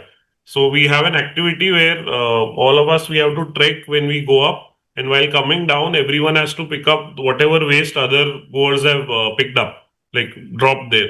So if you will be very surprised that we do this every few months, we find that, but still we'll be carrying so much of waste, which eventually we send for recycling. But there is a lot of soil pollution at especially public spots or tourist spots. So in such places, we find a lot of soil pollution. I would still like to say that it's a very noble thing that you guys are doing, because I think once you do this and once this is advertised and, people will actually start respecting nature, because soil pollution is a lot of littering, like you mentioned. Now, I'm happy you started your answer with the term pesticides. So my question to Nitin sir is, Nitin sir, if you've got any real life experience, or what do you think is the problem with pesticides and the lungs, or probably paraquat poisoning, or any such thing?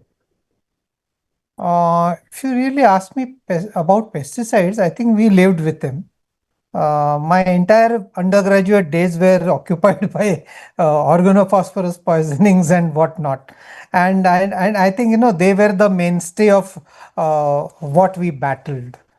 Today we have now started coming across these herbicides like paraquat and diaquat, which are actually herbicides. They are not true pesticides, and they are herbicides.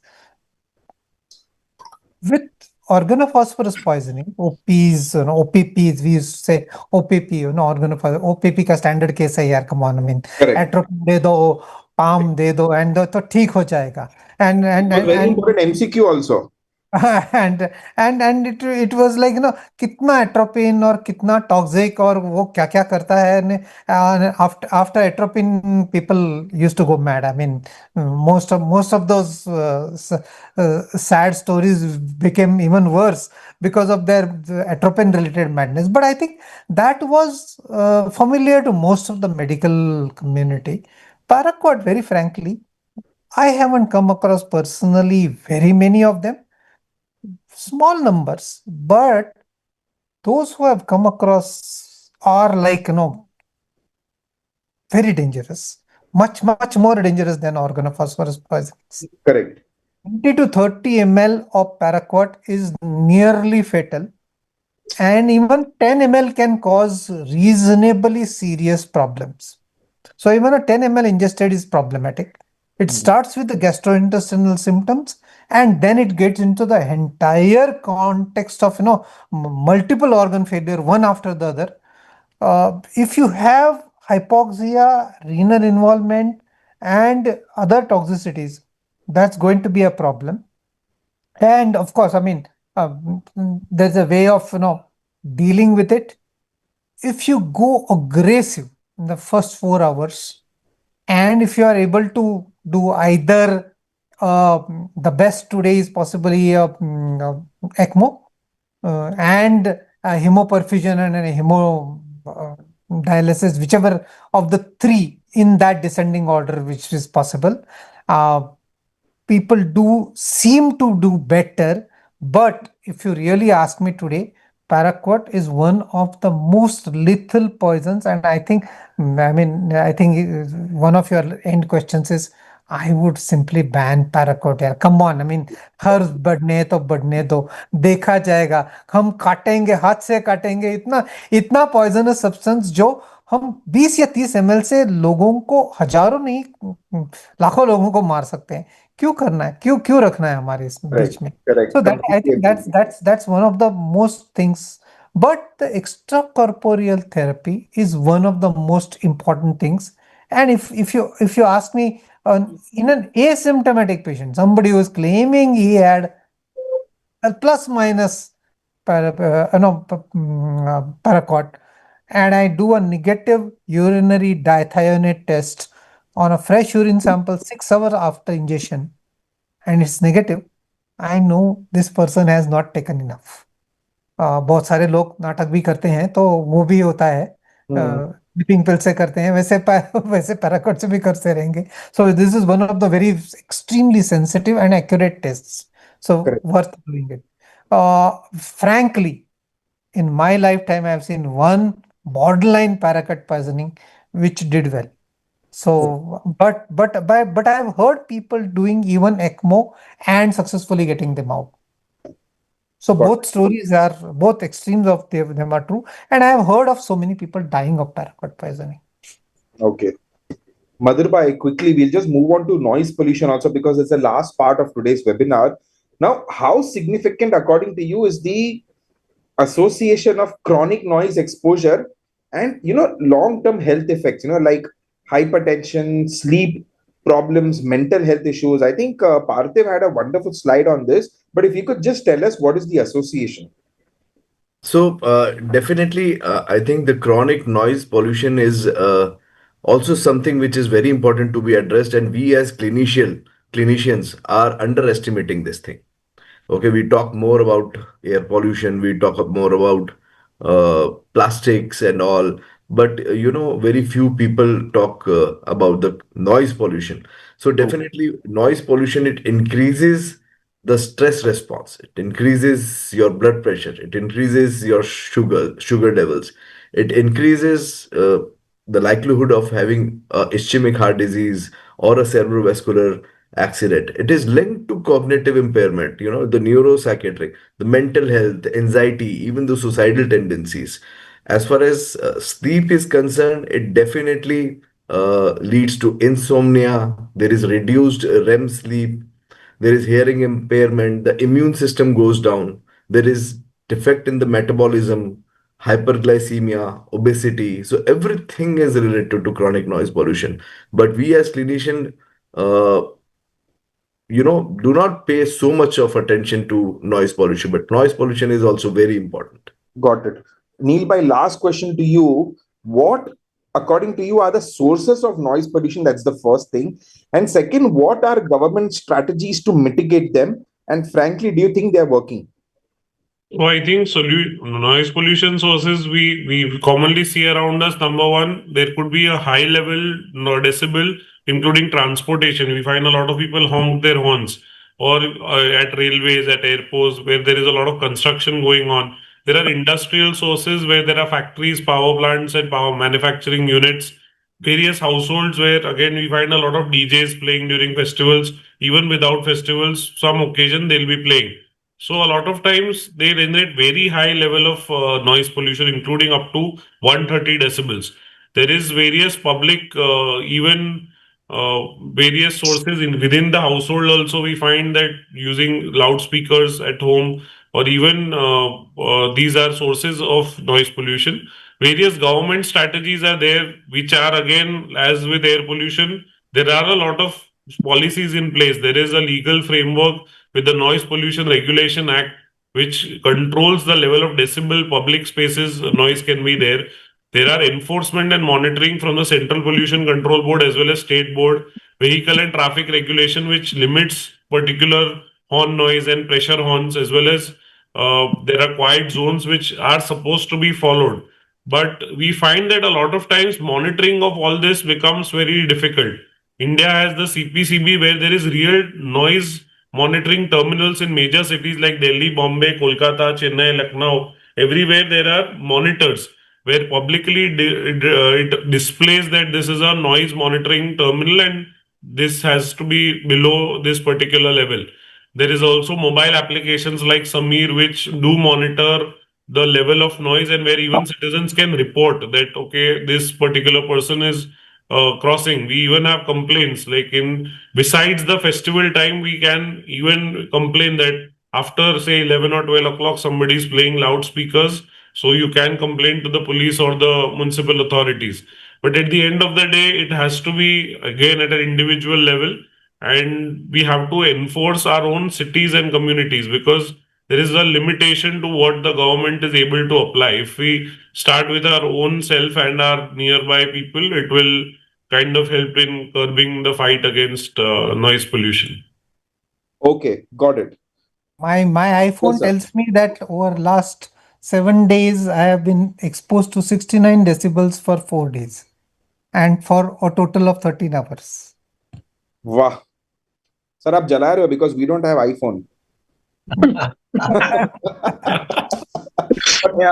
But I think that was a lovely discussion. We've got one question, and I think it's a very important question. Anyone can take this, or even 2 or 3 of you all can answer this. So this is from Alpa Dalal ma'am from Mumbai. If this is the scenario of air pollution right now, what would it be in the next 10 years? Any prediction? Will it improve, or with modernization, will it further deteriorate? Madhur bhai, go ahead, please. So first of all, I would say ki let's hope it improves, but I think we'll discuss it 10 years down the lane whether it improves or not. So I would request all of you, see, it's not only on iPhone or Android. So everybody of you, you can open your Google Maps. Just open your Google Maps. On the right hand side upper corner, there is a small square where the map types are there. Okay. And you have the air quality logo over there. You can check the air quality in your area. Got it. Right. So now reduce it. You can check the entire India, the air quality of your state, entire India. Just reduce the size. Okay. So you can see the red clusters. These are the most polluted areas. Got it. Okay, so this is how you can use, and Dr. Neel told Samir app. If you can download Samir app, you can even record your. So now coming to the point, what the question was, what would be in next 10 years? So I would say at individual level, as I said, we should, every day introspect at individual level how much pollution you yourself have created in last 24 years. And we should help our government, and the government should also, they have got good policies. They should implement it in a more strengthened way. Okay, there are enormous policies and they're very good policies, but the only thing is to strengthen them, and the individual should, work along with government to reduce this, so that this question after 10 years, we should be positive that it doesn't happen. Uh, on the worst case scenario, if it doesn't, then there is data on the various state pollution control boards. You can see it online. During lockdown in previous years, the AQI index was significantly low in most of the cities and in most of the states in Absolutely. India. Okay, so we might have to think about it if we do not implement the policies, if at individual level, if we don't stop using plastics, not only air pollution, the plastics, the noise pollution, and everything. But yes, the question is pertaining to air pollution. If it is not, then another lockdown can be the solution. Got Yeah. it. Lovely answer. Let's hope it doesn't. I propose 5 days a week policy. Right. Right. 5 days Is lockdown or 5 completely days off. working, sir? 5 days working lockdown and no driving on the last 2 days. Correct. Okay, perfect. So my last question and the final question to all of y'all is, if all of y'all are a part of the current government, okay, you all are going to be pollution control ministers of India, okay, each one of you has to just enlist, we don't want long answers, just enlist 5 things which you want to implement to improve the status of pollution. We'll start with Ashish Dubey, sir. At government level, there are policies. I don't say that, I can't say that there are no policies. As one of our member already mentioned this, that in 1981, we were having this Air Quality Act. But till 1984, this Union Carbide was situated just 1 kilometer from main bus stand and just 2 kilometers from main railway station of Bhopal. You have heard that movie also, in which it was a true story. One of the station master keep on giving red signals to trains which were heading towards Bhopal, and he saved lives of many hundreds of people. So this is the thing. My input is, if our government implements all the acts and rules and regulations properly, we can combat with this problem. And at individual level, we should protect ourselves first and then serve the community. I must say that whenever you go somewhere, check the air quality index of that area and try to remain indoor if there is high AQI is there. So this is at individual level, and to save ourselves and to save our planet, we should firstly clean our community. We may collect garbage, that, like Neel Thakkar said rightly, that we can do some social service, and we can plant trees and make groups to plant trees around the societies and around our city. Got it. Okay, Nitin sir, quickly, your 5 points. I may not have 5, but whatever I have. Whatever points, yes. I think 5 days a week is, I already said that. Okay. The second thing is, I mean, think about educating. Correct. We did a lot of activity on pigeons, and today, where I go for a walk, Sarasbag, there were 10,000 pigeons at any given time. And Sarasbag was like a crazy nest of hypersensitivity pneumonia. Today, there are hardly 2 or 3 of them. Wow. And this was because our initiative about it in the public, in the press, in everywhere. So I think doctors have to come out and speak out loud and clear what is good and what is bad. Correct. We were very clear, and one of the titles that we were saying was "Kabutare hi tharta hai jiv geni." The pigeons also can kill. And that kind of a message goes extremely well with people, because it is a little shocking, and then people take it seriously. So regarding air pollution, similar messages can keep on going out and repeatedly going out. It's Correct. not one time issue, it has to be repeated. So that's the second part of it. And the third part of it, I think we have to go electrical, we have to go solar, we have to go CNG, whichever is lesser, polluting, we have to take that option, one way or the other. Correct. I think that I'll stop at 3. No, you also said that you want to ban paraquat. Obviously, I mean, yes, it's hardly necessary. If you really ask me, I mean, I don't see. I'm not a farmer, very frankly, so I don't know the real problem that the herbs cause to the crop that cash crop they really look at. But Correct. very frankly, I would make sure that paraquat is not there. Perfect. Okay, Because Madhur bhai. if it is in the hands of somebody who doesn't value his life so much, and just ingest 20 or 30 ml, if you are in a bad shape, I mean, you are nearly dead, as good as dead. As you So mentioned. I would work against it. Once upon a time, we were fighting malathion and parathion and 50% and 70%. Today we are fighting paraquat. Correct. Agreed, sir. Madhur bhai, your points. So I would say start from the individual level. You don't have to wait for 2nd December. Okay. So start from individual level. Every day you should introspect how much air pollution, how much plastics you have used, or how much noise you have created, how much water pollution you have created. So inspect every day.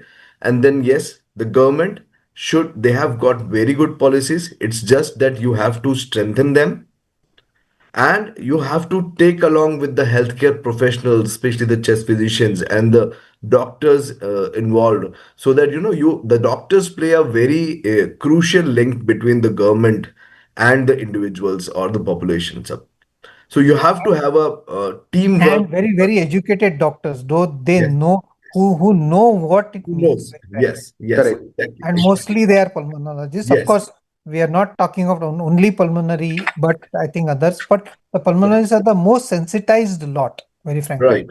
Right. Exactly. So these are my thoughts. Okay. Parthiv bhai.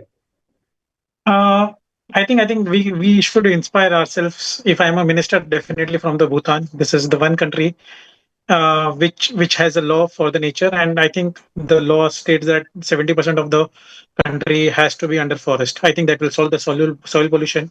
It will solve the water pollution as well as the noise pollution. I think it's tough to dream, but I think dreams should always be tougher.